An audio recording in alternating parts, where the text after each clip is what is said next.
Morning बच्चों की हालचाल। तो बच्चों आज हम करके लेके आए हैं आपके लिए additional question of chapter first जो आपका होने वाला इलेक्ट्रिक चार्ज और इलेक्ट्रिक फील्ड। तो वेलकम ऑन केमिस्ट्री वाला प्लेटफॉर्म। तो बने रहिए मेरे साथ। मैं केमिस्ट्री वाला दीपक आज फिर से आपके सामने लेके आया हूँ एडिशनल क्वेश्चन। ठीक है बच्चों, तो क्वेश्चन आपकी स्क्रीन पर दिखाई दे रहे होंगे।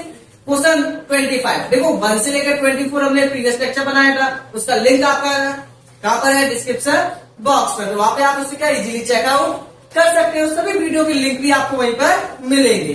और नेक्स्ट जो आपको करना है वो है आपका क्वेश्चन नंबर 25। ठीक है दोस्तों, बच्चे जल्दी से आ जाइए और करना शुरू करते हैं। ठीक है, देखिए अब देखो क्वेश्चन नंबर 25 होता क्या है कि बच्चों के मन में डर बना दिया जाता है कि एनसीईआरटी के क्वेश्चन काफी ज्यादा हार्ड है। एक्चुअल में एनसीईआरटी के जो एडिशनल क्वेश्चन है वो सबसे ज्यादा इजी होते हैं।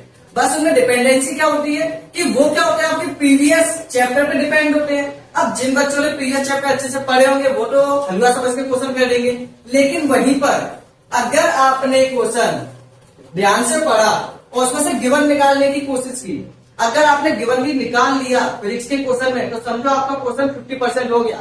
ठीक है, फालतू की बकचोदी करने पर शुरू करते हैं आज का लेक्चर। तो देखिएगा क्वेश्चन नंबर 25 में क्या करना है आपको। क्वेश्चन 25 आज का है आपकी स्क्रीन पर। 25 पे आपसे बोला है एक ऑयल ड्रॉप है, मतलब ऊपर से ऑयल की ड्रॉप को हमने नीचे गिराया। एक ऑयल की ड्रॉप है, ठीक है, क्वेश्चन स्क्रीन पे दिख रहा होगा आपको। एक ऑयल की ड्रॉप है, तो ये आपकी आ गई ऑयल ड्रॉप। अब ये आपकी ऑयल ड्रॉप है, इस ऑयल की ड्रॉप के अंदर आपके कितने इलेक्ट्रॉन ज्यादा है? 12 इलेक्ट्रॉन। इस ऑयल ड्रॉप के अंदर कितने इलेक्ट्रॉन है आपके? 12 इलेक्ट्रॉन। ठीक है, ज्यादा है। इज स्टेशनरी हेल्ड, मतलब ये कैसे आपकी रेस्ट पोजीशन है, मतलब हमने एक बूंद गिराई गई, ऑयल की ड्रॉप नीचे गिराई गई, वो रेस्ट में आ गई। यहाँ पे आ गई, मतलब यहाँ पे आके रेस्ट में आ गई। ठीक है, क्यों रेस्ट में आ गई? क्योंकि नीचे इसको मिल गया था एक इलेक्ट्रिक फील्ड। नीचे क्या मिल गया इसको? एक इलेक्ट्रिक फील्ड मिल गया। जब नीचे से इसको एक इलेक्ट्रिक फील्ड मिल गया, मतलब नीचे से एक फोर्स लग रही है ऊपर के डायरेक्शन में। कौन सी फोर्स लग रही है? इलेक्ट्रोस्टैटिक फोर्स, मतलब नीचे से फोर्स अप्लाई हो रही है इसको ऊपर उठाने के लिए, और एक फोर्स लग रही है इसको नीचे लाने के लिए। मतलब जब कोई ड्रॉप नीचे आना चाहिए, देखो समझो, अगर कोई ड्रॉप है, ड्रॉप नीचे आ रही है, जब नीचे आई तो नीचे के डायरेक्शन में एक फोर्स लगी। अब नीचे लाने के लिए फोर्स लगेगी mg। ठीक है, नीचे से हमने एक एक्सटर्नल इलेक्ट्रिक फील्ड अप्लाई किया। क्या अप्लाई किया है? External electric field. अब ये external electric field opposite direction में फोर्स अप्लाई कर जाए। ठीक है, जब अपोजिट डायरेक्शन में फोर्स अप्लाई करेगा तो एक ऐसी कंडीशन आ गई कि जहां पर जो आपकी ड्रॉप है वो रुक गई, रेस्ट पोजीशन में आ गई। तो एक कॉमन सेंस वाली बात लगाइए कि ये आपकी रेस्ट पोजीशन में कब आएगी? ये रेस्ट पोजीशन में जब आएगी जब आपकी ग्रेविटेशनल फोर्स इक्वल हो जाएगी इलेक्ट्रोस्टैटिक फोर्स के। मतलब यहां से आपने एक चीज तो समझनी क्या, कि आपकी जो इलेक्ट्रोस्टैटिक फोर्स है, जो आपकी इलेक्ट्रोस्टैटिक फोर्स है वो आपकी ग्रेविटेशनल फोर्स की होगी, इक्वल होगी। ये तो आपने समझ लिया। और देखिए क्वेश्चन को आगे पढ़िए, मतलब जो आपकी ड्रॉप है वो रेस्ट में, इसका मतलब नीचे से जितनी फोर्स लगाई गई है ऊपर से जितनी फोर्स लगाई गई है वो दोनों आपस में इक्वल है। इक्वल आने की वजह से वो आपका हो गया रेस्ट पोजीशन। आगे आपसे बोला गया है डेंसिटी। अब देखो डेंसिटी ऑफ ऑयल, जो ऑयल की ड्रॉप है उसकी डेंसिटी है 1.26 ग्राम पर सेंटीमीटर क्यूब। अब ग्राम पर सेंटीमीटर क्यूब से तो काम चलेगा नहीं, आपको इसको कन्वर्ट करना पड़ेगा किसमें? इसमें करना पड़ेगा केजी पर मीटर क्यूब में। अब केजी पर मीटर क्यूब में कन्वर्ट करने के लिए आपको क्या करना होगा? इसमें 1000 का डिवाइड, सही मल्टीप्लाई, तो ये हो जाएगा 1.26 इंटू 10⁻³ केजी पर मीटर क्यूब। तो ये आ गई आपकी डेंसिटी। और क्या गिवन है इसमें? जो भी गिवन है उसे लिख लीजिए। ठीक है, रेडियस आपको फाइंड करना है, जी की वैल्यू 9.8 और आपकी ई की वैल्यू है 1.6 इंटू 10⁻⁹। क्लियर है? और यहाँ पे आपको आर निकालना, मतलब रेडियस आपको करनी है फाइंड। अब देखो काफी सिंपल क्वेश्चन है, कुछ नहीं है क्वेश्चन। यदि आपने समझ लिया तो एडिशनल क्वेश्चन काफी इजी है आपके। ऊपर से ड्रॉप आई, रेस्ट पोजीशन में आ गई, मतलब नीचे से जितनी फोर्स अप्लाई हुई ऊपर से जितनी अप्लाई हुई दोनों आपस में इक्वल है। अब इक्वल है तो बताइए इलेक्ट्रोस्टैटिक फोर्स का फॉर्मूला। इलेक्ट्रोस्टैटिक फोर्स का फॉर्मूला होगा QE। इलेक्ट्रोस्टैटिक फोर्स का फॉर्मूला क्या होगा? QE। और नेक्स्ट आपका ग्रेविटेशनल, ग्रेविटेशनल का फॉर्मूला होगा mg। होगा कि नहीं? अब देखो Q total charge, total charge कितना है? यहाँ पे कितने इलेक्ट्रॉन है? 12 इलेक्ट्रॉन है। तो बताओ Q किसके इक्वल होगा? Q आपका इक्वल होगा एन ई के इंटू ई एम मास। क्या आपको मास गिवन है? आपको मास गिवन नहीं है तो मास आप निकाल सकते हो। देखो कैसे, डेंसिटी का फॉर्मूला होता है mass upon volume. Mass is equal to हो जाएगा डेंसिटी इंटू वॉल्यूम। क्लियर है? मास आपका किसके इक्वल हो गया? Density into volume. तो density into volume is equal to g. ठीक है, क्यू के मतलब क्यू किसके इक्वल आ गया? एन ई के। मतलब क्यू का फॉर्मूला आपने पढ़ा था क्या? क्यू आपका इक्वल होता है एन ई के, क्वांटाइजेशन ऑफ चार्ज में। ठीक है, तो क्यू आपका आ गया एन ई के इक्वल, ई आपका है ये डेंसिटी इंटू मास, मतलब मास के इक्वल आ गया यहाँ पे, और जी आपका हो गया ग्रेविटी। एन की value total number of electron कितने हैं? 12। एक इलेक्ट्रॉन का चार्ज कितना है? 1.6 इंटू 10 की पावर माइनस 19। क्लियर है? इलेक्ट्रिक फील्ड कितना अप्लाई हो रहा है आपका? यहाँ पे क्वेश्चन में दिया होगा आपको, देखिए जल्दी से स्क्रीन पर। इलेक्ट्रिक फील्ड आपको यहाँ पे दिया हुआ है E is equal to 2.55 into 10 की पावर 4। ठीक है, ये आपका इलेक्ट्रिक फील्ड। तो E की वैल्यू आपको यहाँ पे गिवन है 2.55 10 की power 4 is equal to density कितनी है? 1.26 इंटू 10 की पावर 3। आगे आपको यहाँ पे क्या गिवन है? वॉल्यूम। अब देखो निकालना आपको रेडियस है। अब बताओ, जो आपकी ड्रॉप है किस शेप की? स्फीयर। जो आपकी ड्रॉप है वो कैसी? आपकी स्फेरिकल है। ठीक है, जनरली जो आपकी ड्रॉप है वो आपकी स्फेरिकल शेप की होती है। तो बताइए स्फीयर का वॉल्यूम क्या होगा? स्फीयर का वॉल्यूम होगा आपका 4/3 पाई आर क्यूब। फॉर्मूला पुट कर दिया, इंटू जी की वैल्यू कितनी है? 9.8। अब आपको यहाँ पे आर क्यूब निकालना है। तो आर क्यूब निकालने के लिए क्या करोगे? देखिए यहाँ पे 12 इंटू 1.6 इंटू 2.55 को एक साथ लिख लो, इंटू 10 की पावर माइनस 19 इंटू 10 की पावर 4। क्लियर है? जो ऊपर लिखा होगा उसे नीचे लिखिए 1.26 इंटू 10 की पावर 3। ठीक है, इंटू 9.8 ये आपका आ गया नीचे। क्लियर? जो नीचे लिखा हुआ है वो कहाँ जाएगा आपका? मतलब यहाँ पे आपका 4 और 5 भी आपका नीचे आ गया। जो आपका 3 है नीचे लिखा हुआ है ये कहाँ पे जाएगा? ऊपर मल्टीप्लाई में। ठीक है, इजिकल टू कितना आ गया आपका? Are cube. क्लियर है? अब यहां से आप क्या करोगे? आर की वैल्यू को फाइंड करोगे। तो जब यहां से आप आर की वैल्यू को फाइंड करोगे तो आर की वैल्यू यहाँ पे आपकी आएगी निकल के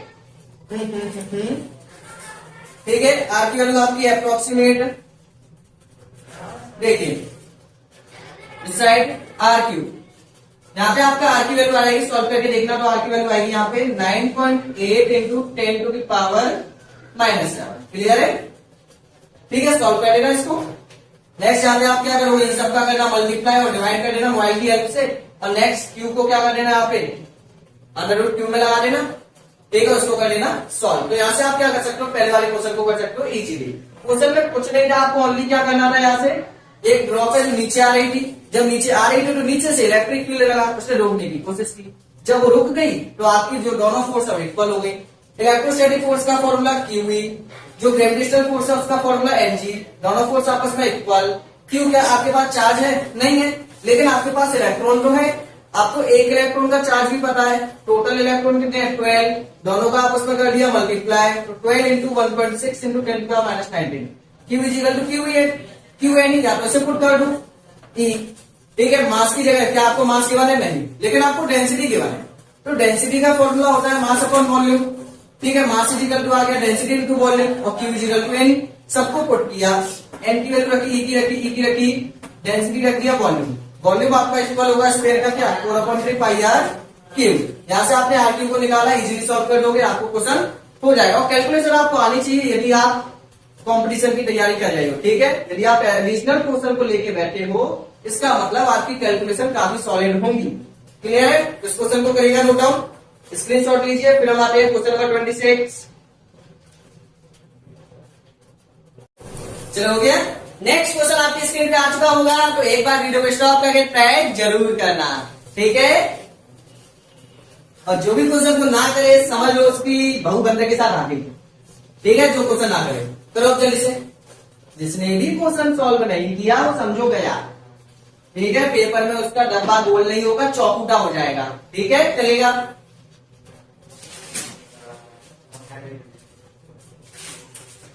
नेक्स्ट अब आपका क्वेश्चन नंबर 26 आपकी स्क्रीन पर आ गया होगा डांस करते हुए। देखिए 26 में आपके दिए हुए कुछ डायग्राम। वो डायग्राम में आपको बताना है कि कौन सा डायग्राम आपका परफेक्ट है, कौन सा डायग्राम आपका नहीं है। देखो पहला डायग्राम आपका दिया हुआ है, which among the curve shown in the figure cannot possible, मतलब कौन सा ग्राफ, मतलब कौन सा डायग्राम आपका इलेक्ट्रोस्टैटिक लाइन को फॉलो नहीं करता।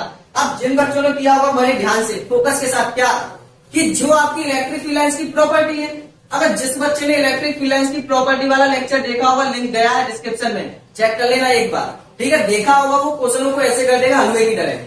देखो आप पहले क्वेश्चन में आपसे क्या बोला है, देखिएगा।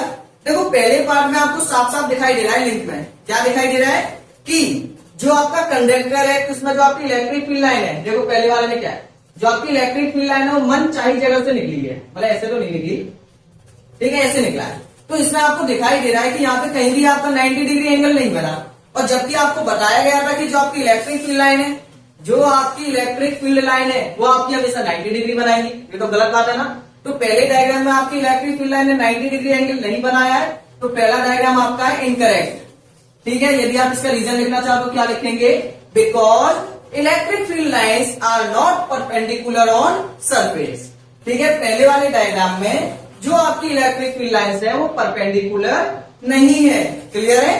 अब देखो सेकंड वाला डायग्राम, ठीक है, स्क्रीन पे तो आपकी हो गई। सेकंड वाले में देखिए जो आपकी लाइन है वो प्लस से निकली है माइनस पे, फिर आपकी लाइन माइनस से निकल गई है। देखो डायग्राम में आपको दिखाई दे रहा होगा कि शुरू में जो आपका प्लस का चार्ज है, पहले लाइन निकली प्लस से, सही बात है, माइनस पे खत्म हो गई, लेकिन फिर आपकी लाइन निकल गई है माइनस से प्लस पे। क्या ऐसा पॉसिबल है? क्या लाइन आपकी कभी माइनस से निकल सकती है?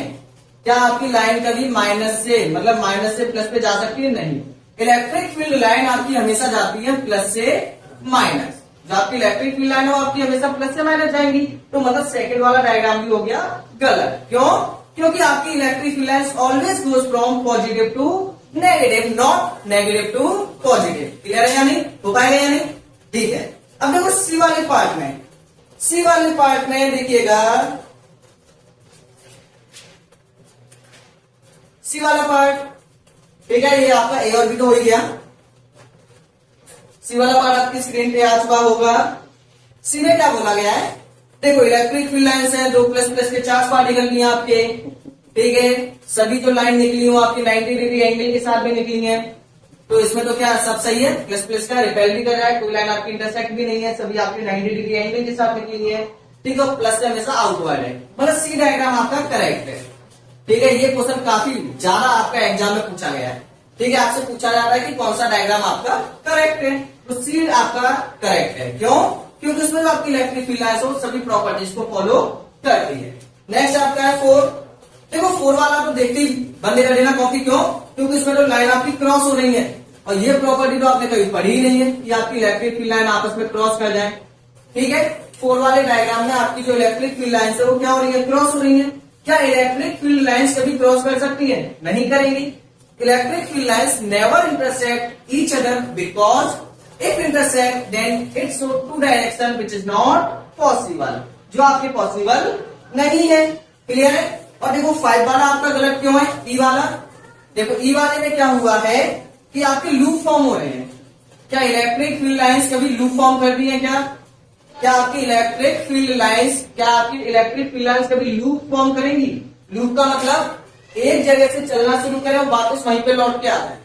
जैसे कि देखो इलेक्ट्रिक फील्ड लाइंस आपकी प्लस से निकली, कहां पे गई, माइनस पे, और क्या ये माइनस से प्लस पे वापस आएंगी? नहीं आएंगी। इलेक्ट्रिक फील्ड लाइंस आपकी हमेशा मूव करती है कैसे, प्लस से माइनस, कभी भी ये माइनस से प्लस मूव नहीं करेंगी। अगर ये माइनस से प्लस मूव नहीं करेंगी तो कभी भी ये लूप फॉर्म नहीं करेंगी। जब ये लूप फॉर्म नहीं करेंगी मतलब जो आपका यहाँ पे ई वाला है, ई वाला डायग्राम आपका यहाँ पे गलत है, ठीक है। तो यहाँ पे 5 डायग्राम आपके चेक किए गए, सी वाला करेक्ट है। क्यों? क्योंकि वो सभी प्रॉपर्टीज को करता है फॉलो। और एक और चीज, इसके आंसर भी आपके सामने दिखाई दे रहे होंगे लास्ट में, ठीक है, एक इमेज दिखाई दे रही होगी यहाँ पे 5 ग्राफ के आंसर की, ठीक है। तो करिएगा इसका एक बार स्क्रीनशॉट ले लीजिए। चलिए क्या आपके सामने क्वेश्चन नंबर 27 आ चुका होगा, ठीक है। तो वीडियो को स्टॉप करो, क्वेश्चन नंबर 27 ट्राई करो, जल्दी से करिएगा। क्वेश्चन नंबर 27 जल्दी करो। अब 27 में आपको क्या करना है, ठीक है। अब 27 क्वेश्चन में वैसे तो है कुछ नहीं है, लेकिन जब आप पढ़ोगे ध्यान से तो और भी कुछ नहीं रहेगा उसके अंदर, क्योंकि फिर आपको हो ही जाएगा वो कंप्लीट। देखो ध्यान से पढ़िएगा एक बार, जितना ध्यान से पढ़ोगे उतनी ज्यादा गिवन निकलेगा, और जितना ज्यादा गिवन निकलेगा उतना आपके अंदर से एजुकेशन निकलेगी।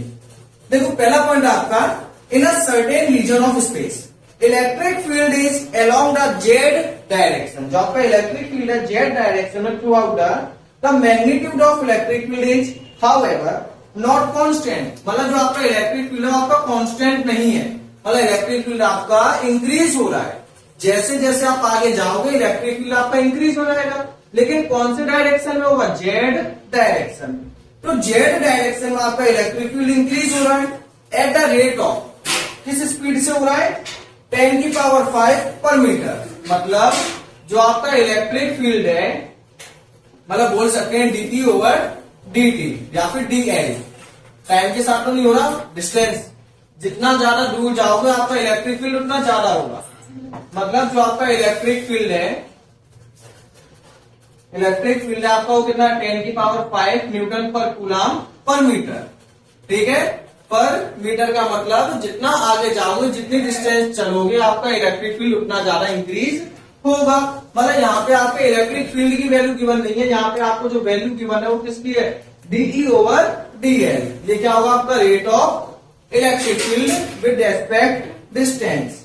तो डिस्टेंस के रेस्पेक्ट में आपको इलेक्ट्रिक फील्ड गिवन है। आगे what are the force and torque. अब आपसे फोर्स और टॉर्क पूछिए। ठीक है, तो देखिए एक छोटा सा डायग्राम बना लेते हैं। ये आपका हो गया जेड डायरेक्शन, ये हो गया आपका वाई डायरेक्शन, ये हो गया आपका एक्स डायरेक्शन। ठीक है, ये आपका है जेड। अब देखिए ना, certain region of space electric field is along the z direction throughout the, मतलब जो इलेक्ट्रिक फील्ड है उसका डायरेक्शन है ये, इलेक्ट्रिक फील्ड का डायरेक्शन है ये। क्लियर है। आगे आपसे बोला है the magnitude of electric field is however not constant but increase uniformly.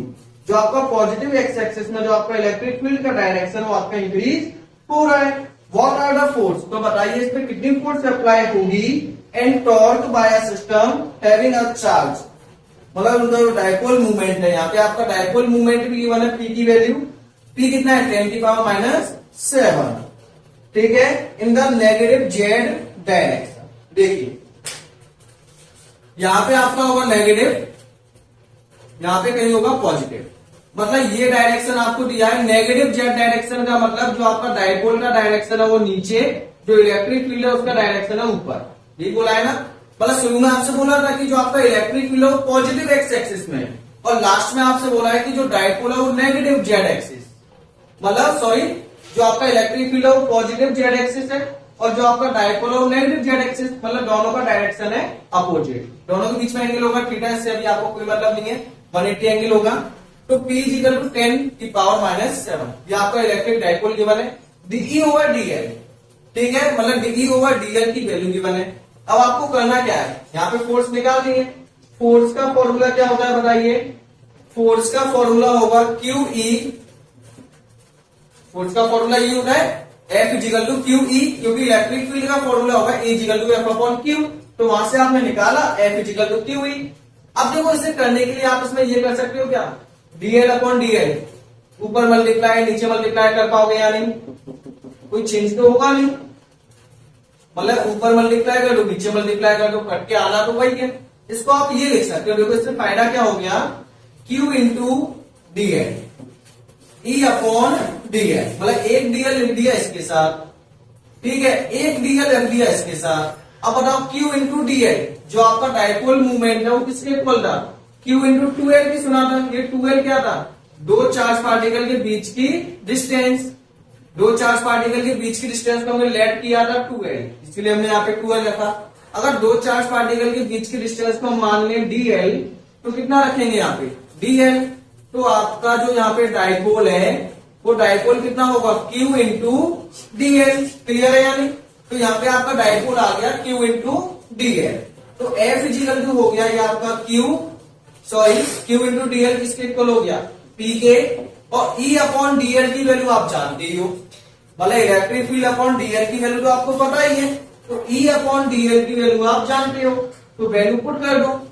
P कितना आएगा आपका, P आपका 10⁻⁷।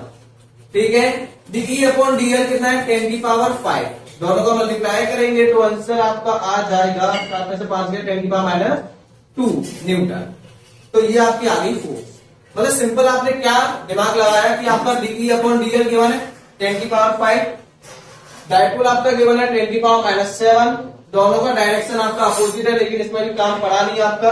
F इक्वल टू आ गया क्यू ई, फॉर्मूला होता है। अब इसमें डीएल का मल्टीप्लाई कर लिया ऊपर नीचे, ये बन जाएगा क्यू इंटू डीएल। तो आपका क्यू इंटू डीएल इक्वल होगा डायपोल मूवमेंट के, क्योंकि डायपोल मूवमेंट का फॉर्मूला क्या होता है, चार्ज मतलब product of charge and separation between them, मतलब दो पार्टिकल के बीच की डिस्टेंस और चार्ज। तो मल्टीप्लाई करेंगे तो आपका डायपोल निकलेगा।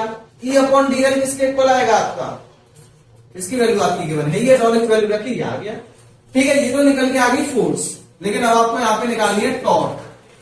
ठीक है, दो पूछी है, पहले आपसे फोर्स पूछी थी, अब आपसे टॉर्क पूछी है। टॉर्क आपका इक्वल होगा पीई साइन थीटा।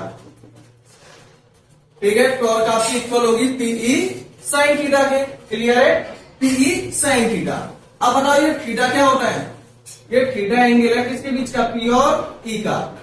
अब बताओ पी और ई के बीच में कितना एंगल है, पी और ई के बीच का एंगल है यहाँ पे 180, पी और ई के बीच का एंगल है 180। तो जैसे ही आप यहाँ पे 180 रखोगे तो पी और ई साइन 180, साइन 180 की वैल्यू आपकी कितनी होगी, साइन 180 की वैल्यू आपकी होगी 0। जैसे आप 0 रखोगे तो टॉर्क इक्वल टू आ गया 0, क्लियर है। तो यहाँ पे आपकी फोर्स है 10 की पावर -2, टॉर्क आपकी 0। कितने बच्चों को क्लियर है, ठीक है, चैट सेक्शन में जरूर लिखिएगा। और फिर हम करते हैं क्वेश्चन नंबर 28। जब क्वेश्चन नंबर 28 आपकी स्क्रीन पर आ चुका होगा, वीडियो को करिए स्टॉप और स्टॉप करके क्वेश्चन को सॉल्व करिएगा। ठीक है, अगर क्वेश्चन नहीं किया सॉल्व तो हो जाएगा कुछ आपके साथ।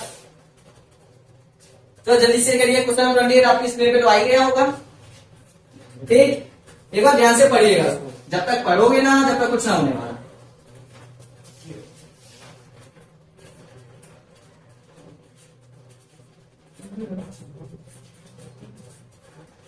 क्वेश्चन 28 में क्या करना है, देखिए काफी सिंपल क्वेश्चन है, कुछ नहीं है।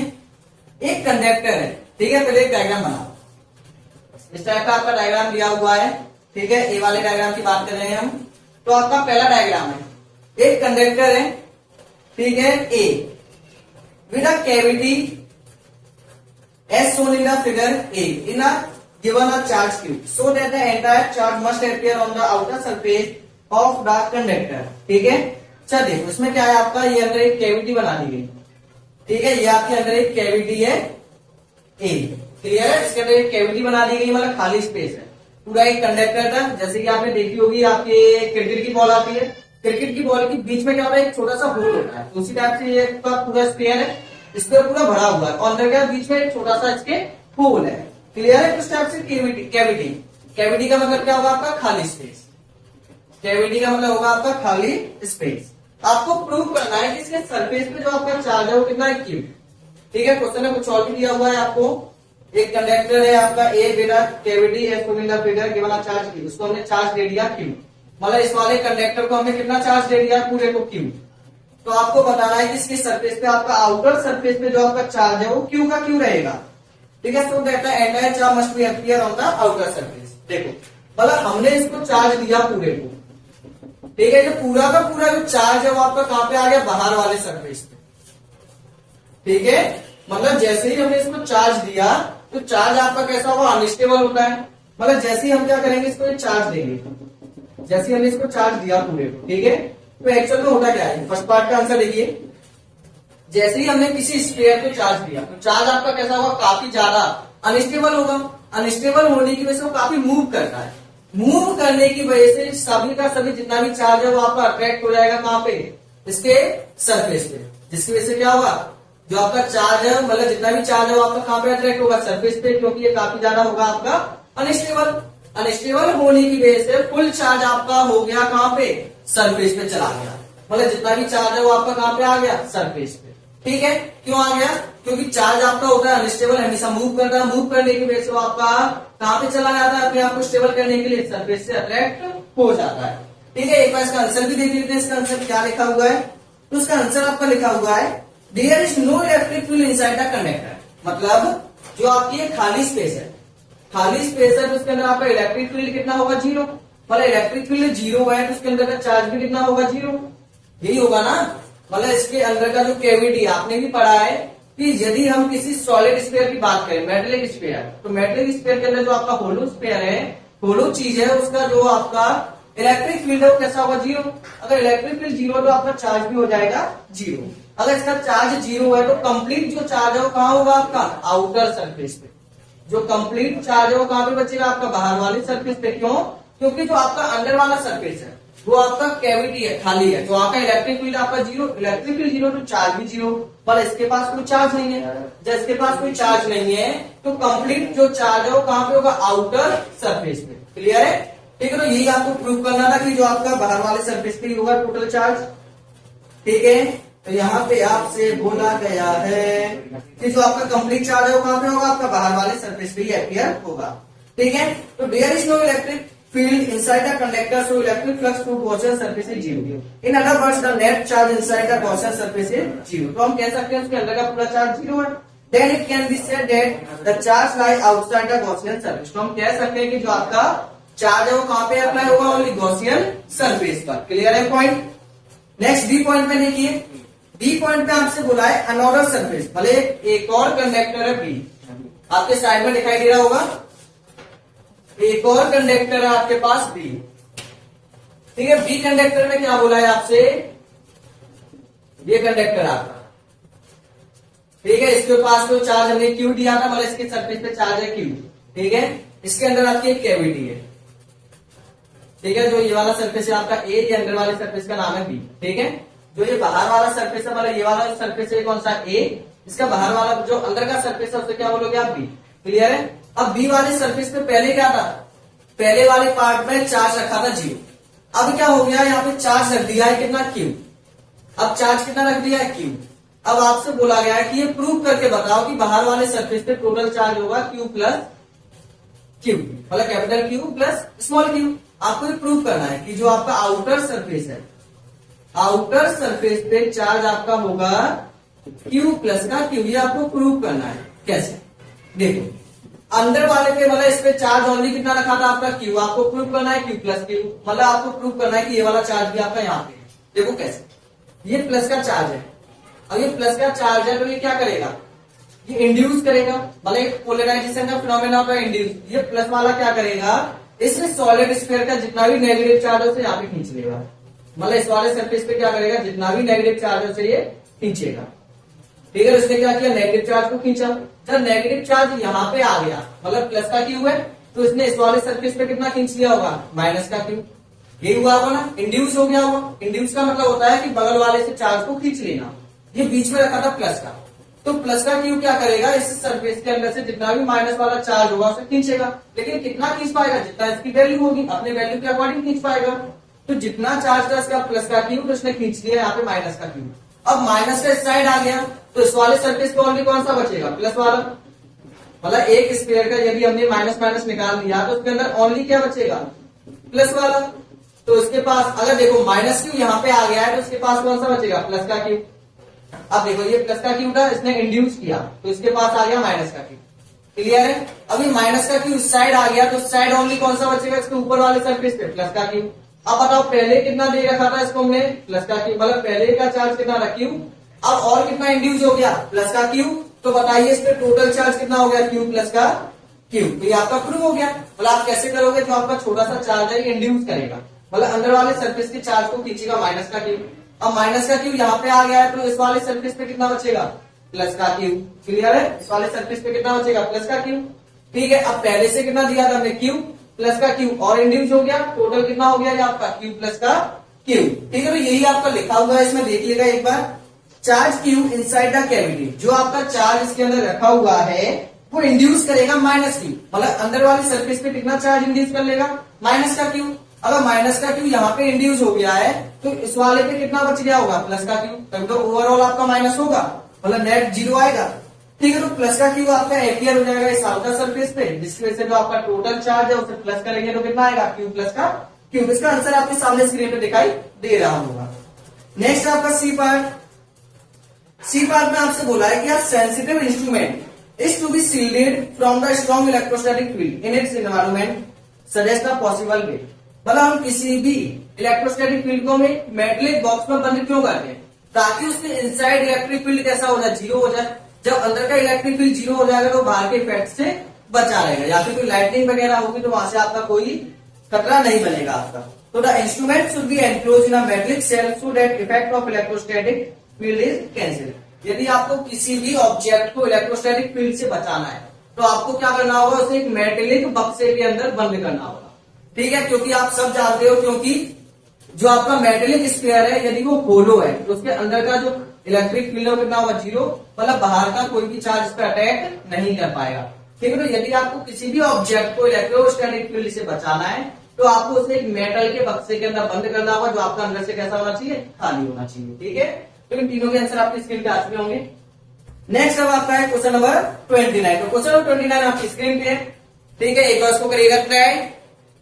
ठीक है, तो आपने कर लिया होगा क्वेश्चन नंबर 29। तो चलिए एक बार करते हैं इसको भी।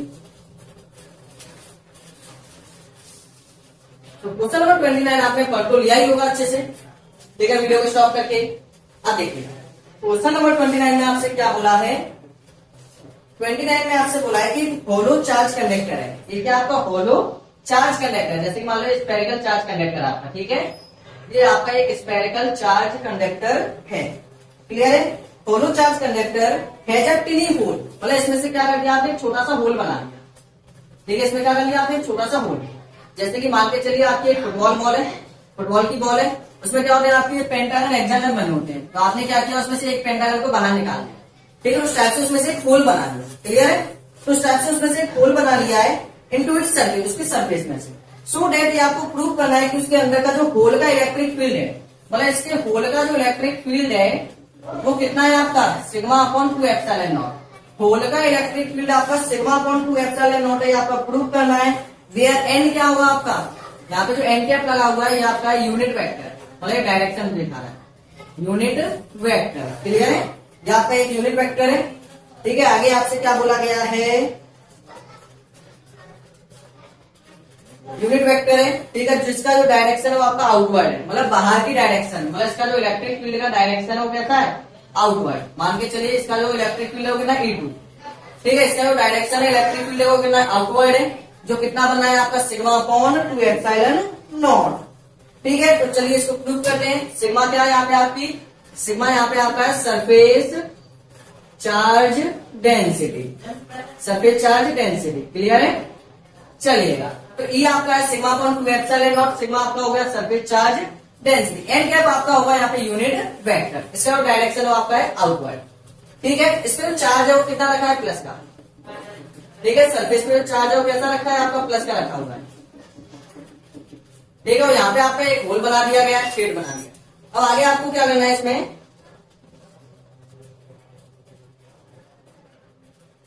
ठीक है, वैसे इसमें आपसे कोई बोला नहीं है कि आपका चार्ज प्लस का ही होगा, लेकिन हमने पहचाना किससे, इससे, क्योंकि जो आपका इलेक्ट्रिक फील्ड आउटवर्ड है, आउटवर्ड इलेक्ट्रिक फील्ड किस केस में जाता है, जब आपका चार्ज कैसा होगा, पॉजिटिव। क्लियर है ना, चलिए अब वैसे भी यहाँ पे जो आपकी सरफेस चार्ज डेंसिटी हो कैसी है, पॉजिटिव है। ठीक है, अब देखो अंदर का जो इलेक्ट्रिक फील्ड है वो कितना होता है, जीरो। ये आप जानते हो कि आपका कोई भी मेटल का स्फीयर हो, अगर वो अंदर से कैसा खाली है तो उसकी खाली वाली स्पेस में जो आपका इलेक्ट्रिक फील्ड है वो जीरो होगा। क्लियर है, अब हम यहाँ पे दो इलेक्ट्रिक फील्ड निकालते हैं। एक तो ये होल वाले से, होल से जो आपका इलेक्ट्रिक फील्ड है वो कितना होना है, E2। एक ये सरफेस मान लो, इस पे जो आपका इलेक्ट्रिक फील्ड बन रहा है वो कितना बन रहा है, E1। मतलब आपने दो सरफेस मान ली। आपने क्या किया, दो सरफेस मान लिए कि एक सरफेस ये रहा, इसका इलेक्ट्रिक फील्ड बनना है E1।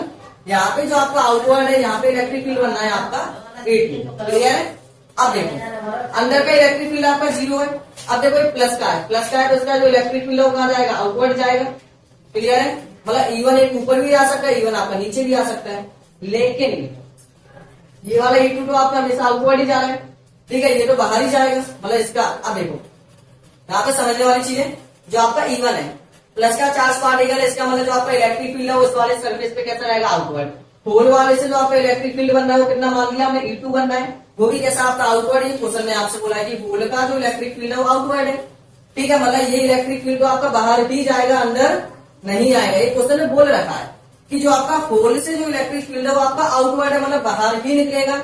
इस वाले सरफेस में जो आपका इलेक्ट्रिक फील्ड है वो E1 है आउटवर्ड। अब देखो यहां से अगर ऐसे बनाएंगे तो इनवर्ट हो गया, ये प्लस का चार्ज पार्टिकल है, प्लस की वजह से जो आपका इलेक्ट्रिक फील्ड है वो कैसा बनेगा आपका आउटवर्ड, और यहाँ पे तो आपका कोई चार्ज पार्टिकल ही नहीं है, तो कोई डिपेंडेंसी नहीं है कि आपका कैसे बने आउटवर्ड चाहे इनवर्ट। लेकिन क्वेश्चन ने बोला था आउटवर्ड, इसलिए हमने इसको मान लिया आउटवर्ड। अब अंदर का इलेक्ट्रिक फील्ड को जीरो होना चाहिए, मतलब E1 और E2 को माइनस करें तो जीरो आना चाहिए, क्योंकि इसका डायरेक्शन कैसा आपका अपोजिट, E2 आपका ऊपर जा रहा है, E1 आपका नीचे आ रहा है। जब E2 और E1 आपके अपोजिट डायरेक्शन में है, E2 और E1 आपके कैसे अपोजिट डायरेक्शन, मतलब E2 एंड E1 आपके हैं अपोजिट डायरेक्शन, मतलब माइनस से शो कर सकते हैं। मतलब इनको नेट मतलब जो इनसाइड इलेक्ट्रिक फील्ड है वो कितना आना चाहिए आपका, देखिए मतलब दोनों का डायरेक्शन अपोजिट है, E1 माइनस E2 इनसाइड। अंदर का इलेक्ट्रिक फील्ड निकालने के लिए दोनों को माइनस करना होगा। अब हमें पता है कि स्फीयर के जो अंदर का इलेक्ट्रिक फील्ड है वो कितना होगा, जीरो, तो जीरो इक्वल टू हो गया E1 माइनस का E2, माइनस का E2 इस साइड गया, मतलब E1 E2 आपस में इक्वल है। इस चीज से हमने क्या सीखा कि E1 E2 आपस में इक्वल है, यहाँ से जो आपका इलेक्ट्रिक फील्ड है वो आउटवर्ड E1, ठीक है। अब ये प्लस का चार्ज पार्टिकल है तो प्लस का क्या होगा इलेक्ट्रिक फील्ड आपका आउटवर्ड, मतलब एम्पटी की साइड, ये आपका कैसा बनेगा आउटवर्ड, क्योंकि क्वेश्चन ने बोला था और यहाँ पे कोई चार्ज पार्टिकल भी आपका प्रेजेंट नहीं है, ठीक है। दोनों का डायरेक्शन अपोजिट था अंदर, तो अंदर का इलेक्ट्रिक फील्ड आपका जीरो था, तो दोनों को हमने माइनस किया, क्यों, क्योंकि डायरेक्शन आपका अपोजिट है। जब डायरेक्शन आपका अपोजिट है तो इनको आप क्या कर दोगे माइनस।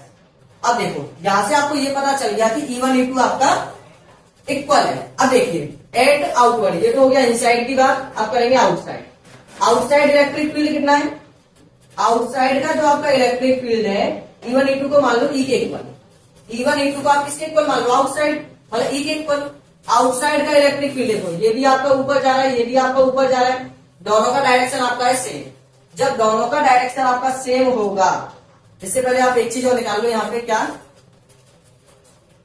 यहाँ पे E की वैल्यू फाइंड कर लो। देखो E की वैल्यू फाइंड कैसे करेंगे, according to Gauss law, Gauss law के अकॉर्डिंग, ठीक है। गॉस लॉ के अकॉर्डिंग क्या होता है आपका E dot A, E dot A equal होगा Q अपॉन एप्सिलॉन नॉट, होता है कि नहीं, E डॉट ए आपका इक्वल होगा Q upon epsilon naught.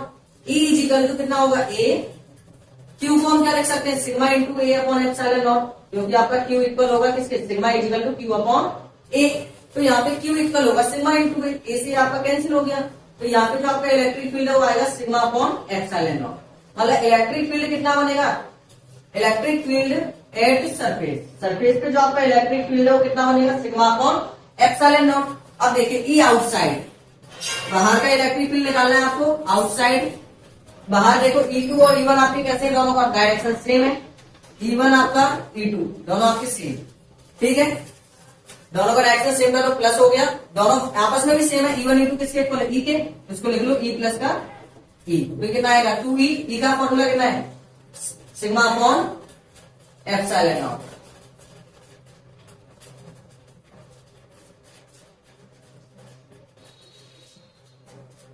E outside equal होगा किसके E1 E2 के।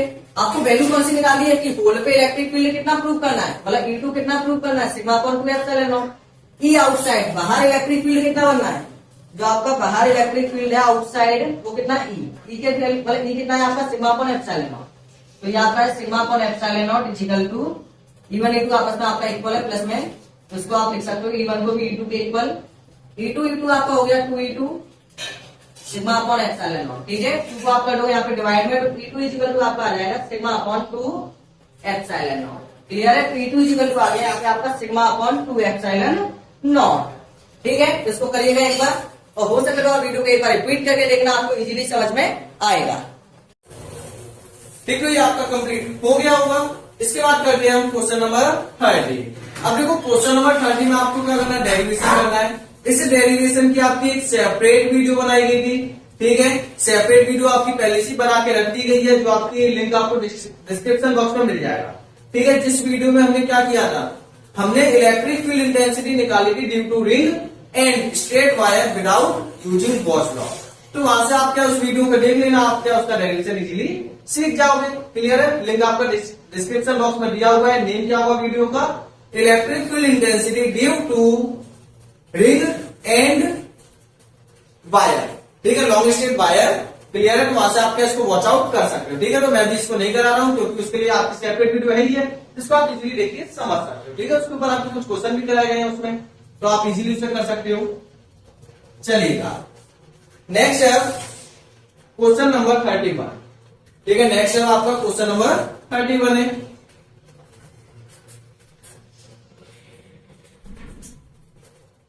क्वेश्चन नंबर 31 में क्या करना है? 31 में क्या है देखिए, it is now believe that proton and neutron which constitutes nuclear of ordinary matter. जैसा कि आप सभी बिलीव करते हो कि जो आपका न्यूक्लियस है वो किससे मिलकर बना होता है? आपका न्यूट्रॉन और प्रोटॉन से मिलकर बना होता है। Clear? Are denser build out of more elementary units called quark. लेकिन आपने ये नहीं देखा कि आपका जो प्रोटॉन और न्यूट्रॉन है ये किससे मिलकर बना है? जो आपका न्यूक्लियस है वो किससे मिलकर बना है? Proton and neutron. और जो आपका प्रोटॉन और न्यूट्रॉन है ये मिलकर बने होते हैं आपके क्वार्क। किससे मिलकर बना होता है? ये आपका क्वार्क। अगर आपसे कोई पूछे कि प्रोटॉन किससे मिलकर बना है, तो प्रोटॉन आपका मिलकर बना हुआ है क्वार्क। अब क्वार्क आपके 2 टाइप्स के होते हैं। ठीक है, पहले टॉपिक समझो। क्वार्क आपके कितने टाइप्स के होते हैं? 2 टाइप्स के। ये आपका हो सकता है एक अप क्वार्क, एक होगा आपका डाउन क्वार्क। क्लियर है? क्वार्क आपके 2 टाइप्स की होंगी, एक आपका होगा अप क्वार्क, एक आपका होगा डाउन क्वार्क। क्लियर है? अब आपसे पूछा क्या गया है यहाँ पे, आगे पढ़ते हैं क्वेश्चन, तो आपको बता दिया गया कि क्वार्क का मतलब क्या है कि जिसकी हेल्प से आपके प्रोटॉन और न्यूट्रॉन बने होते हैं उससे बोलेंगे आप क्वार्क। क्लियर है? अब proton and neutron consist of 3 quark. Question ने क्या बोला है कि प्रोटॉन और न्यूट्रॉन, प्रोटॉन के पास कितने क्वार्क हैं? 3। न्यूट्रॉन के पास भी कितने क्वार्क हैं? 3। क्लियर है? 2 टाइप्स ऑफ क्वार्क। क्वार्क आपके 2 टाइप्स के होते हैं, एक आपका होगा अप क्वार्क, एक होगा आपका डाउन क्वार्क। जो आपका अप क्वार्क है, मतलब जो आपका अप क्वार्क है, यहां पे अब लिख लेते हैं कुछ। ठीक है, मतलब टोटल क्वार्क कितने हैं? टोटल क्वार्क आपके हैं 3। ठीक है, किसके? प्रोटॉन एंड न्यूट्रॉन दोनों के। प्रोटॉन के मतलब प्रोटॉन है वो किससे, कितने क्वार्क से मिलकर बना है? 3। जो आपका न्यूट्रॉन है वो भी कितने क्वार्क से मिलकर बना है? 3 क्वार्क से। क्लियर है? ठीक है, आगे आपसे बोला गया है इसमें कि जो आपका अप क्वार्क है, मतलब क्वार्क कितने टाइप के? 2 टाइप्स के। जो अप क्वार्क है, अप क्वार्क, इसके पास जो आपका चार्ज है, अप क्वार्क के पास चार्ज है आपका 2/3e। ठीक है, और एक आपका होता है यहाँ पे डाउन क्वार्क। डाउन क्वार्क को देखो, अप क्वार्क को आप डिनोट करोगे U से, जो डाउन क्वार्क है उसको आप डिनोट करोगे D से। तो डाउन क्वार्क है आपका जिसका चार्ज मतलब उस पे लिए आपका चार्ज गिवन है कितना है? माइनस का 1/3e। क्लियर है? आगे आपसे बोला है together with electron build up ordinary matter. ठीक है, और इलेक्ट्रॉन से मिलकर बना है। आगे quark of other types of have also been found which give rise to different unusual variety of matter suggest possible quark composition of proton and neutron।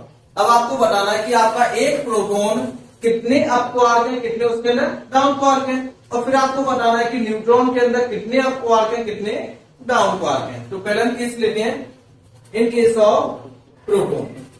हम पहले प्रोटॉन के केस में बताएंगे कि कितने आपके अप है, कितने आपके डाउन है। तो इन केस ऑफ प्रोटॉन लेट करो आप अप क्वार्क कितने हैं? अप क्वार्क आपके हैं x। ठीक है, तो डाउन क्वार्क कितने होंगे?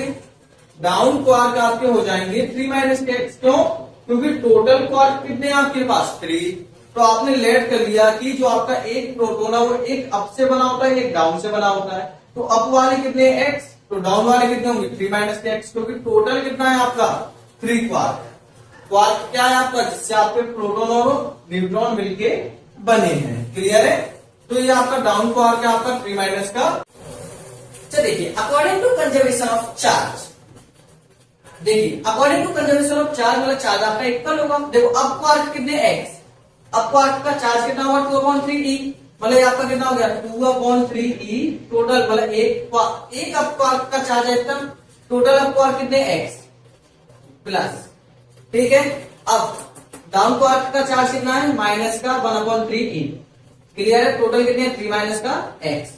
अब ये टोटल चार्ज कितना, मतलब टोटल चार्ज क्या निकल के आएगा? प्रोटॉन। और प्रोटॉन के पास चार्ज कितना होता है? e। फॉलो होगा या नहीं? यहां से आप x की वैल्यू निकाल लो इजीली, तो याद आ जाएगा। समय से देखो, आप चाहो तो e की वैल्यू कॉमन आएगी, e की वैल्यू कॉमन आके कट जाएगी, ई की वैल्यू कॉमन आके कट गई, ठीक है। तो यहाँ पे आ गया 2x/3, माइनस का मल्टीप्लाई करेंगे तो यहाँ पे आएगा माइनस का 3/3, ठीक है, minus minus plus x/3। LCM कितना है, यहाँ पे बचा होगा 1, 3 आ गया एलसीएम, 2x माइनस का 3 प्लस का x इक्वल टू आ गया 1, ठीक है, मल्टीप्लाई कर देना। तो यहाँ पे आएगा 2x माइनस का 3 प्लस का x, ठीक है, 3 जाएगा इधर प्लस में,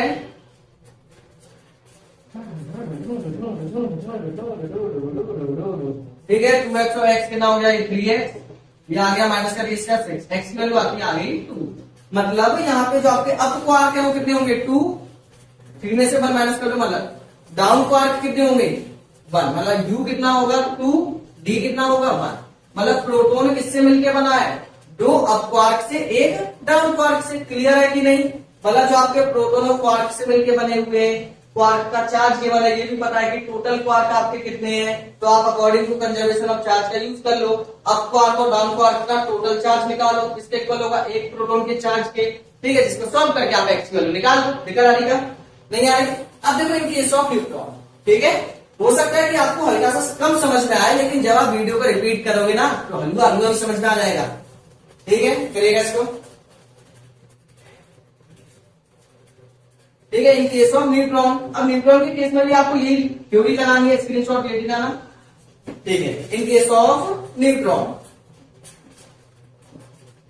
न्यूट्रॉन के केस में आपका क्या आएगा, देखिए न्यूट्रॉन के केस में आपका आएगा, न्यूट्रॉन के केस में आपका आएगा,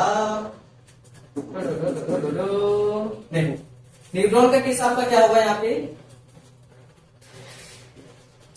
ठीक है। अब इसमें लेट कर लो कि आपके आपको आप कितने x, डाउन वाले कितने हैं 3 माइनस का x, सिंपल वही है, ठीक है। और क्या कुछ नहीं है क्या आपने अलग, आगे बढ़ो क्वेश्चन,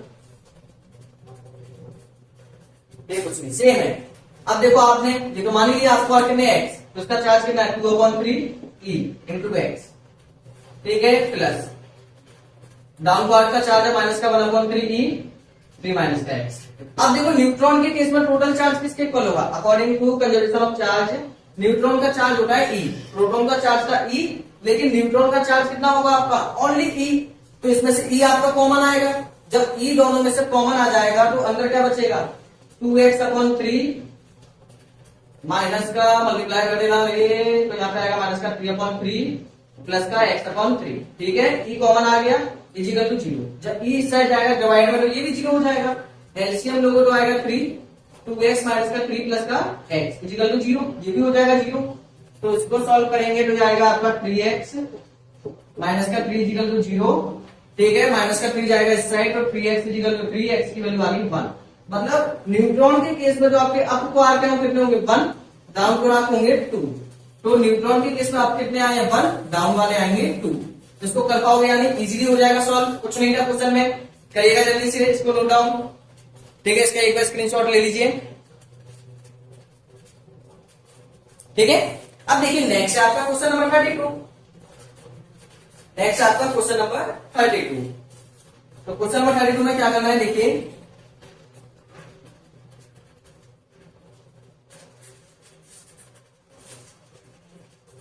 क्वेश्चन नंबर 32 आपका है थ्योरेटिकल पे एक बार पढ़ के देख लेना, ठीक है, एक बार समझा दे रहा हूं, स्क्रीन पे आपको क्वेश्चन आंसर दोनों दिखाई दे रहे होंगे। Consider N arbitrary electrostatic field configuration. A small test charge is placed at a null point where electric field 0, so that the equilibrium of the test charge is necessary unstable. मतलब जैसे कि मान लो आपका कोई स्फीयर है, उसके अंदर का इलेक्ट्रिक फील्ड आपका 0 है, अगर उसके अंदर हमने कोई चार्ज पार्टिकल रखा तो अनस्टेबल होगा, हाँ बिल्कुल होगा, वो अनस्टेबल होगा, इसलिए तो क्या होगा सरफेस पे आपका अट्रैक्ट हो जाएगा, ठीक है। तो एक बार इसको क्या कर लेना, पढ़ लेना, क्यों, क्योंकि जितना भी आपका सरफेस है वो क्या करता है चार्ज को खींचता है, जब चार्ज को खींचेगा तो अनस्टेबल हो जाएगा, वो आपका अट्रैक्ट हो जाएगा किससे, सरफेस से। आगे आपसे बोला है verify this result for a simple configuration of two charges of the same magnitude and sign place a certain distance apart. मतलब इसी एक्सपेरिमेंट को करना है, दो चार्ज पार्टिकल है थोड़ी सी डिस्टेंस पर रखने हैं, ठीक है, फिर आपको उन्हें लेफ्ट कर देना, छोड़ देना है, तो आपको बताना है क्या वो अनस्टेबल होंगे, हाँ बिल्कुल अनस्टेबल होंगे, क्योंकि उनके बीच में क्या लगेगी, फोर्स लगेगी, रिस्टोरिंग फोर्स। मतलब हमने उनकी कॉन्फिगरेशन को चेंज किया है, तो अपने सेम कॉन्फिगरेशन में आने के लिए क्या करेंगे, कोई ना कोई फोर्स लगाएंगे, ठीक है। इसलिए वो जितने भी आपके मतलब कह सकते हैं कि जितने भी आपके पार्टिकल नेचर वो सभी आपके अनस्टेबल है, क्योंकि हम क्या करते हैं, जैसे कि मान के चलिए इसको ये पहले यहाँ पे है, इसको उठा के मैंने यहाँ पे रखा, इसका कंफिगरेशन चेंज हो गया, तो अपनी इनिशियल पोजीशन में आने के लिए क्या करेगा, अनस्टेबल रहेगा। ठीक है, तो वही आपका इसमें लिखा हुआ है, एक बार पढ़ के देख लेना, हो जाएगा। इसके बाद आपका क्वेश्चन नंबर 33 लास्ट क्वेश्चन है। ठीक है, 33 और 34 आपका बिल्कुल सेम है। 33 आपका हो गया, तो उसी फॉर्मूले का यूज करके आपका 34 में क्वेश्चन किया गया है। तो आप समझ लीजिए क्वेश्चन नंबर 33 कैसे होगा। ठीक है, जल्दी जल्दी करते हैं इसे भी। 33 में आपको क्या करना है, ठीक है, क्वेश्चन आप पढ़ के देख लेना, मैं आपको समझा दे रहा हूं। आपका यहाँ पे एक इलेक्ट्रिक फील्ड है, ठीक है, यहाँ पे आपका नेगेटिव चार्ज है, यहाँ पे आपका पॉजिटिव चार्ज है, यहाँ पे जो डिस्टेंस है वो कितनी आपकी एल, डिस्टेंस कितनी आपकी एल। ठीक है, अब आपने क्या एक चार्ज पार्टिकल को यहाँ पे भेजा, क्यू चार्ज पार्टिकल को आपने भेजा, तो एक क्यू चार्ज पार्टिकल आपका प्लस का चार्ज पार्टिकल था, प्लस का चार्ज पार्टिकल पे अट्रैक्ट होगा, अट्रैक्ट होने की वजह से आपका पैराबोलिक शेप में चला गया। अब जब ये पैराबोलिक शेप में चला गया तो आपको बताना है कि ये कितना डिस्प्लेस हो गया अपनी जगह से, मतलब आपको वाई फाइंड करना है, मतलब अपनी जगह से कितना डिस्प्लेस हो गया, ये आपको फाइंड आउट करना है।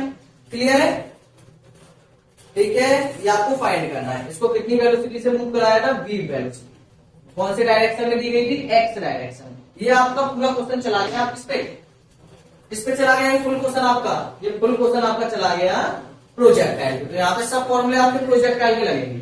ठीक है, अब आपने किसी चार्ज पार्टिकल को एक फोर्स लगाई, मतलब एक वेलोसिटी दी एक्स डायरेक्शन में, लेकिन वो थोड़ा सा चला गया वाई डायरेक्शन में, तो देखिए इन केस ऑफ प्रोजेक्टाइल डिस्टेंस कितनी है एल, आपको फाइंड करना है वाई। ठीक है, तो प्रोजेक्टाइल के केस में देखिए, इन case of projectile motion, projectile motion, ठीक है, तो प्रोजेक्टाइल मोशन में आपको पता है कि एक्स का अलग निकालते हैं, वाई का अलग निकालते हैं। तो एक्स एक्सिस पे क्या होगा, एक्स एक्सिस पे आपका क्या होता है, फोर्स आपकी जीरो, एक्स एक्सिस पे कोई फोर्स नहीं लगेगी क्योंकि चार्ज पार्टिकल आपका ऊपर जा रहा है। क्या कोई ग्रेविटी वाली फोर्स लगेगी इस पे, जब चार्ज पार्टिकल ऊपर जा रहा है तो ये नीचे, मतलब अगर ऐसे जा रहा है तो इसका मतलब इसको ग्रेविटी नीचे खींचेगी ना, तो वाई डायरेक्शन में फोर्स लगेगी, एक्स डायरेक्शन में कोई फोर्स अप्लाई नहीं होगी, क्योंकि आपका जो इलेक्ट्रिक फील्ड है वो यूनिफॉर्म है, और यूनिफॉर्म इलेक्ट्रिक फील्ड में कोई फोर्स अप्लाई नहीं होगी। तो यहाँ पे आपकी कोई फोर्स अप्लाई नहीं होगी एक्स डायरेक्शन में। ठीक है, क्या यहाँ पे एक्स डायरेक्शन में कोई वेलोसिटी दी गई है, हाँ बिल्कुल दी गई है, कितनी दी गई है, वी एक्स, मतलब एक्स डायरेक्शन में जो आपकी वेलोसिटी है वो आपकी वी एक्स।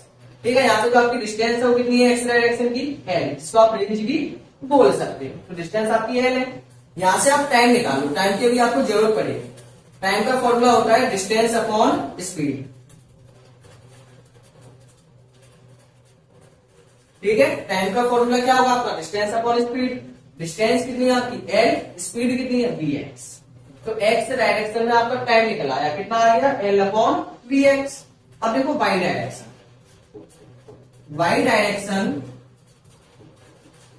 अब देखो इनिशियली क्या हमने इसको ऊपर फेंकने की कोशिश की थी, क्या इनिशियली हमने इसको ऊपर फेंकने की कोशिश नहीं की थी, हमने इसको सामने फेंकने की कोशिश की थी, लेकिन ये चला गया फाइनली वाई में। तो बताओ क्या इनिशियली इसको हमने कोई वेलोसिटी दी, बिल्कुल नहीं दी। ठीक है, वाई डायरेक्शन में हमने इसको कोई वेलोसिटी नहीं दी, लेकिन फिर भी ये चला गया किसी फोर्स की वजह से, मतलब यहाँ पे कोई ना कोई आपकी फोर्स अप्लाई होगी, वाई डायरेक्शन में कोई ना कोई फोर्स अप्लाई होगी। क्लियर है, ठीक है, तो यहाँ पे आपकी कोई ना कोई फोर्स अप्लाई होगी। तो वाई डायरेक्शन में आपकी फोर्स अप्लाई हुई, कौन सी फोर्स अप्लाई होगी, इलेक्ट्रोस्टैटिक। इलेक्ट्रोस्टैटिक फोर्स कौन सी है आपकी, एफ ई, एफ ई कितनी, क्यू ई। ठीक है, और ये एक्सेलरेट भी हुआ होगा, मतलब इस पे कोई ना कोई एमजी फोर्स भी तो लगी है, तो इस पे ग्रेविटेशन की वजह से कोई ना कोई एमजी फोर्स भी लगी होगी, एमजी। ठीक है, तो यहाँ पे आपने जी को ए लिख लो एक्सेलरेशन, तो ए इक्वल टू आ जाएगा क्यू ई अपॉन एम। तो यहाँ से आपका एक्सेलरेशन भी निकल आया। अब आपको क्या निकालना है, डिस्प्लेसमेंट। डिस्प्लेसमेंट का फॉर्मूला क्या होगा, s equal to u t plus half a t square. इसमें लगाया आपने वाई डायरेक्शन में चाहिए ना डिस्प्लेसमेंट, तो फॉर्मूला भी वाई डायरेक्शन में लगाओगे, s y equal to u y t y. ठीक है, अब टाइम तो आपका एक्स एक्सिस का ही निकलेगा, रेंज भैया आपका एक्सेलरेशन वाई का निकलेगा। तो देखिए यू वाई कितना है, जीरो, तो ये कंप्लीट हो गया जीरो। एस वाई आपका यहाँ पे आ जाएगा हाफ, ए वाई कितना है आपका क्यू ई अपॉन एम। ठीक है, टी एक्स कितना है, टी एक्स आपका यहाँ पे एल अपॉन वी एक्स का होल स्क्वायर। ठीक है, इसको करोगे सॉल्व, तो यहाँ से आप क्या कर सकते हो, इजीली वाई को फाइंड आउट कर सकते हो। तो एक बार ट्राई करके देखिए आपका क्या निकल के आएगा यहाँ पे।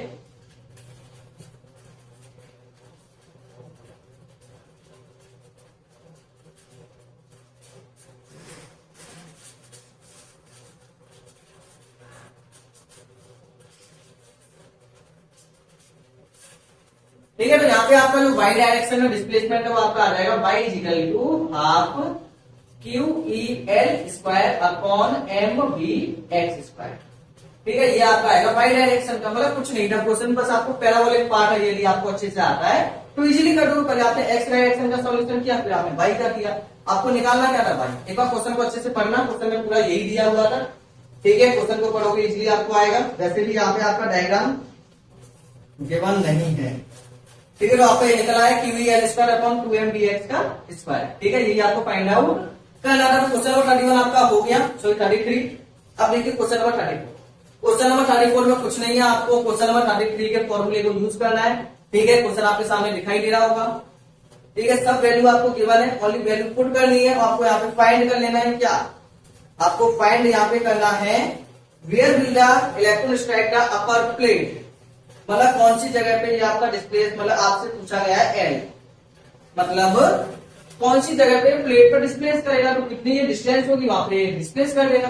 ठीक है, तो यहाँ पे आपको फाइंड करना है, आपको एल, मतलब एल की वैल्यू आपको फाइंड करनी है। तो इजीली क्या करना है, आप एल की वैल्यू यहाँ से फाइंड आउट कर लेना। क्लियर है, तो आज के लेक्चर को करते हैं फिनिश। ठीक है, काफी टाइम भी हो चुका है। ठीक है, तो थैंक्स फॉर वॉचिंग। और जो भी आपके जो रह गए थे क्वेश्चन नंबर 30, ठीक है, तो उससे आप क्या कर सकते हो, डिस्क्रिप्शन बॉक्स में जाइए, उसको वहां से चेक कर सकते हैं। ठीक है, एक सेपरेट वीडियो बनाई गई है उसके ऊपर, तो फालतू यहाँ पे टाइम वेस्ट क्यों करना। तो थैंक्स फॉर वॉचिंग।